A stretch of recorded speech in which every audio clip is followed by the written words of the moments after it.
Well, today I was thinking about persistence and how do we become persistent in the things we do.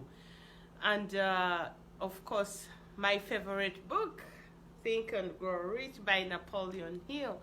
I found an excerpt in there that I think will really help us because in your journey, in whatever you choose to do, time will come where you have to be persistent. You have to stick to it. Not necessarily sticking to things that don't work, but sticking to things that actually work. So that is very necessary. We, you don't realize how strong you are until you encounter something you have to overcome. And persistence will help you have the ability to overcome obstacles. You know, no one promised us life will be easy, but there are nuggets out there to make it as easy as possible. So here are 4 things that will help with persistence. Number 1 is a definite purpose backed by a burning desire. And definite, first, you have to define your purpose. Where are you going? Yes, it grows and changes, but at least have a little goal where you're going. Be able to see it. And the burning desire is where you burn all bridges to get there. Determine that you'll input resources, time, everything you've got to get to that desire. That's why many of you, when you're trying to start businesses and you're only thinking about the capital, it's not enough just to have capital. You have to have a burning desire to get something to fruition. And the burning desire should be to the point that you're willing to give up everything to see this happen. That's why you have to go with something that is purposed in your heart. If you're going with things that are just floating around and you're seeing your neighbor do something and you copy them, that may not be enough, because when push comes to shove, you give up. You just went there for a superficial reason. But if you went because you had a burning desire, it will totally be different. So I encourage you to figure out your purpose and that burning desire. If you really tap into what you're supposed to do and you really want that change, I remember many years ago, I still do this now, I would read 1 book a day. And yet I had all these other responsibilities. I would be up at night, like I'm reading for paper. Why?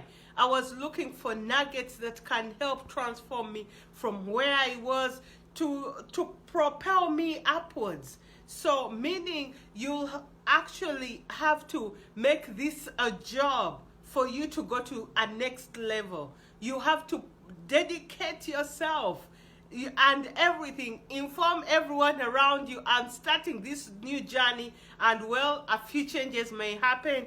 Just give me time, I'll get there. It can take a while, some it works out quickly, but you have to nurture this desire because it will help and propel you.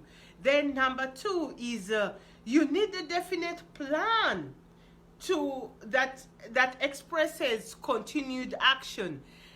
You know something? Sometimes we underestimate what it means to write down our plan. Write the vision down and make it plain. Get it from your head, put it on a piece of paper, because it will produce clarity. You will see where you're missing some things. It will reveal some things you need to add or subtract.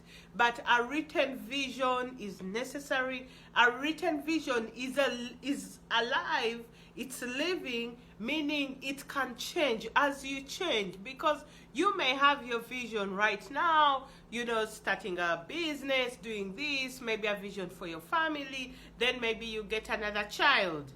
So the vision now is kind of modified from a family of 3, maybe to a family of 4. You see? So it's a living vision that is modified, but you have to write it down from your head to the pen and paper. If you don't write it down, it's almost like it's not real. It's easy to imagine in your, because imagination is beautiful, because you get to fantasize. Everything is perfect. You know, you have the perfect customers, you have the perfect relationships, you have the perfect children. But then when you come down to writing it down and seeing the nitty-gritty and the actual things you have to do to make these things happen, then you realize, oh, I have some real work to do. And that's okay. You know, so make sure the vision is written down, your plan. How are you going to get from one stage to the other? We are not looking for perfection. We are looking for movement, forward movement. Even when you fail forward. Remember to get that book, the one titled Failing Forward, you know, so by John Maxwell. That one will help you to learn how to fail. Don't, when something doesn't work out, you know, you don't stay in the crushed mood. You take the lessons and move forward and try again. Also, if you have never failed, it means you're not trying hard enough. Yes, in order to find your path, where your destiny is, where your success and growth and abundance lies, you're going to try a few things, and in the process, some will not work. So if you think you'll try the first thing and all of a sudden it works, some people are lucky like that, but most of us have to try a few things until we find that one that works.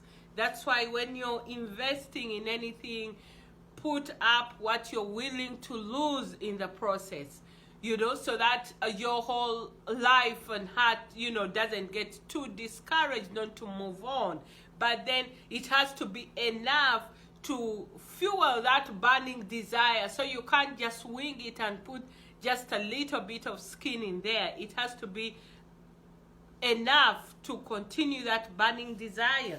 Then number 3 is a closed mind tightly against negativity and discouragement. So negativity flies around us all the time, but you have the power to control the things you think on. You have the ability to control the things you look at, the things you read. That's you have the power to control all that. You know, you can refuse to watch certain programs if they are fueling your negativity. You know, something that amazed me the other, well, I've noticed this for a while, when we share bad news. Sharing bad news or reposting something that is tragic is multiplying the pain. It's multiplying the negativity. You're using the law, the universal laws that we know, that whatever you focus on multiplies. Right there, when you post something, whether in our WhatsApp group, whether in our Egos Coaching on Facebook mentorship group, if you post something there that is negative, guess what you just did? You took all your energy and your strength and fueled something that doesn't serve anybody. The universal laws don't play. It's just like gravity. What goes up will go down. Whatever you focus on, it will multiply. So instead of focusing on something that doesn't work, turn your focus to something that works. Even when you're aware that there are activities on this side that are going on that that are not worth it, that are negative. And negativity has a way to draw you in. Don't get involved. Refuse to engage, because any energy you direct there is energy that is building up the negativity versus building up the positivity and building up where you want to go. So be mindful of that. You know, just because you shared a post or you're trying to inform others of something that's happening, it doesn't mean it's necessarily a good thing, because though you may be someone who is positive or someone trying to spread good news, but then you post something that's negative, you just multiplied it. You just multiplied the bad news. So if we have 10,000 of you multiplying the bad news, now all of a sudden it has all the power. No, it's not supposed to be like that. Spread the good news, only things that build up others, build up yourself, build up your family. As a man thinks in his heart, so is he. You know, what all those things you post around and your behavior tell us the way you think. You know, so are you proud of the way you think? These are things you just have to think about anyway. Then number 4, a friendly alliance with one or more persons who will encourage you to follow through. And this is where it goes to the masterminding concept, having accountability partners, having friends around, or even in the group, you know, people you can talk to, people you can write to when you're trying to start your project, you know. And you do need accountability partners. You need support, because at some point someone will just say a word or two that will really make such a big difference, or you're stuck on progressing from one step to another. They say something and you're like, oh yeah, thank you for that, now I can't move to the next step. You see, so in conclusion, how to develop persistence: I have a definite desire, I have a definite purpose backed by desire, have a plan, close your mind to negativity and discouragement, and lastly, have accountability partners. And you know, these are excerpts from Think and Grow Rich by Napoleon Hill. This is a wonderful book with plenty to study. As always, this is my